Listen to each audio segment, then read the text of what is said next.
Alright, so I don't know if you can see that over there. It's probably quite small on the GoPro, but that's the Sky Tower. Basically, we've got a big weekend ahead of us. We're going to go from Auckland tonight. It's now 12 a.m. in the morning. We're going to go from Auckland to Wellington, then go from Wellington to Sydney.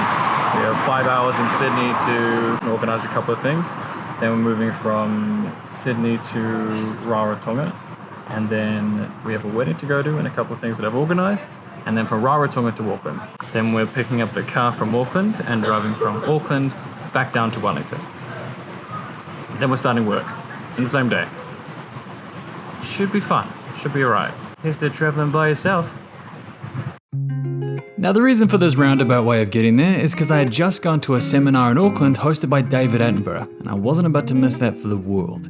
But I was already booked to fly out the next day from Wellington, so driving up and flying back down again was just something I had to do.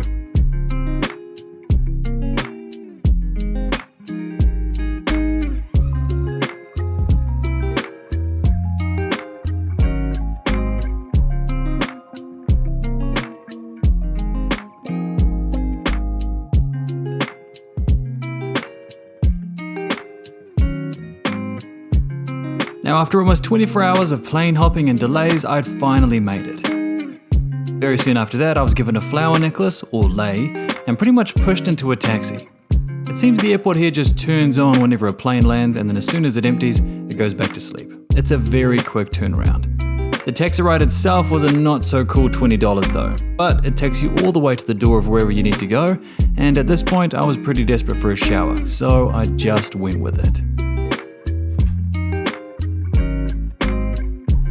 Where I'm staying is the Kiki Inn. I chose this place because it was the cheapest I could find that was within walking distance to the city.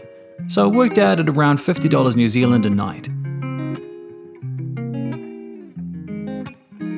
Unfortunately for me though, I arrived during a storm.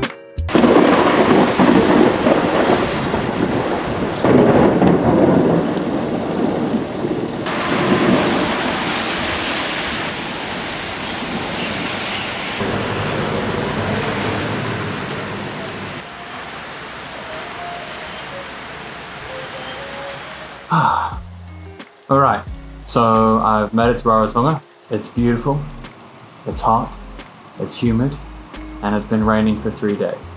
So hopefully that rain stops so that I can enjoy the island life and not just the humid frizzy hair life. But let's take a look around my hotel room. These are my windows. This is my door. Over here we have my beds. I like to mix it up. Sleep over there, sleep over there. Who knows, you know? Life of luxury. This is where I have my table. This is my fridge, as you can see. It's exactly like the fridge at home. Empty. This is my bathroom. It has all of the basic things. We have a shower here for showering, a sink there for sinking, and a toilet for, toileting. Out here we have the backyard. Oh yeah. Complete with gas heating. Check this out.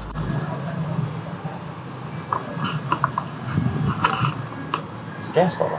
And yeah, that's basically it. There's a pool right outside, which is also kind of superfluous because about 10 meters away from the pool is a Pacific Ocean. So I'll probably swim in that instead, especially considering that the pool is a saltwater pool next to a saltwater ocean. Challenge for today is I gotta try and find Jack. He said he's staying at Moody Beach. There's about 50 hotels in Moody Beach. It should be fun. Oh, and I'm hiring a scooter, which is great. What happens is I just call them and they'll come pick me up. They'll take me to the police station so that I can show them that I know how to drive a scooter. I'll drive it for them. I'll get a laminated piece of paper that's my license, and then I'm free to drive wherever I want, as much as I want, all around the island for as long as I'm here. Pretty unsafe, but The speed limit here is 40k, so, island life. Just cruise. The weather here changes pretty fast, so before I left for town, I was able to dry my clothes out on some hot rocks by my room. To dodge the rain again though, I decided to wave down a bus, which is what you have to do here, because there's no bus stops. But you'll never have to wait long, because in Rarotonga there's only one main road, and it circles the island. So you can either catch one of the clockwise buses or one of the anti-clockwise buses. It's a very simple system, and $5 New Zealand will get you pretty much anywhere you want to go. Oh, and a word of warning, there's no laws here against driving while talking on the phone, so that's a thing.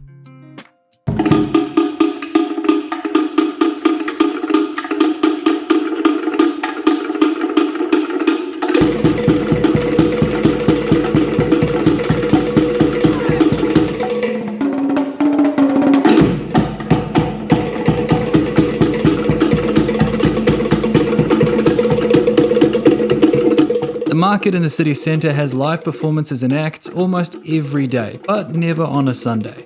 It's also the cheapest place to get food and drink. The performances here are free for the public and are more just to attract people to the shops around it, which is why the stage is in the middle.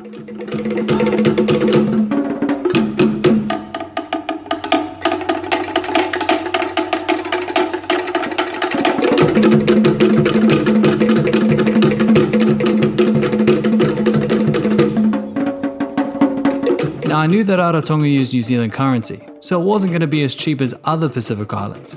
But I wasn't expecting how expensive some things were. So, this market is where I bought all of my food for the trip, including a SIM card, which roughly worked out to about 20 New Zealand dollars for 6 gigs of data, which is actually quite cheap.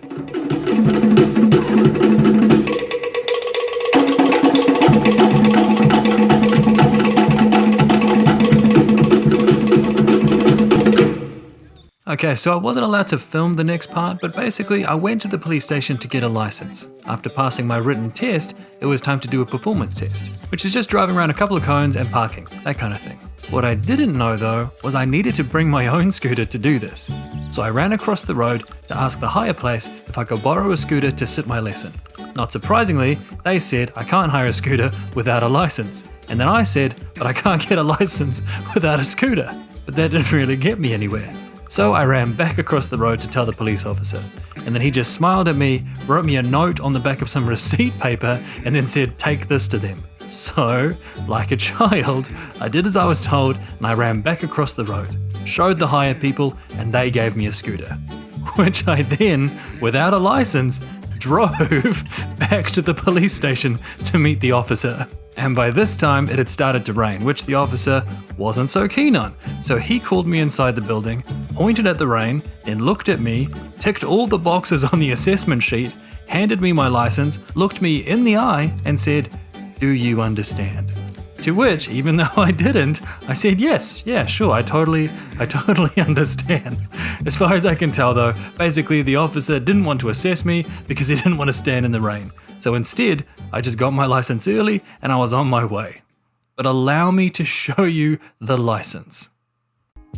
Oh yes, humidity plus my hair, that is a good look. Anyway.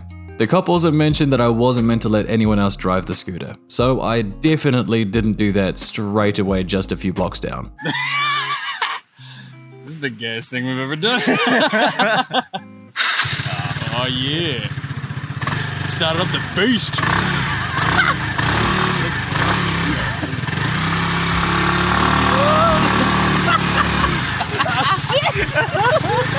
What's up with the judge? Keep it slow. Keep it slow. Why did you trust me with this? By this point, I'd been traveling for around 4 days, so I decided to call it a night. Because tomorrow, me and Jack have a lot of things planned, and I want to have the energy to get through it all. Sweet dreams, Raro.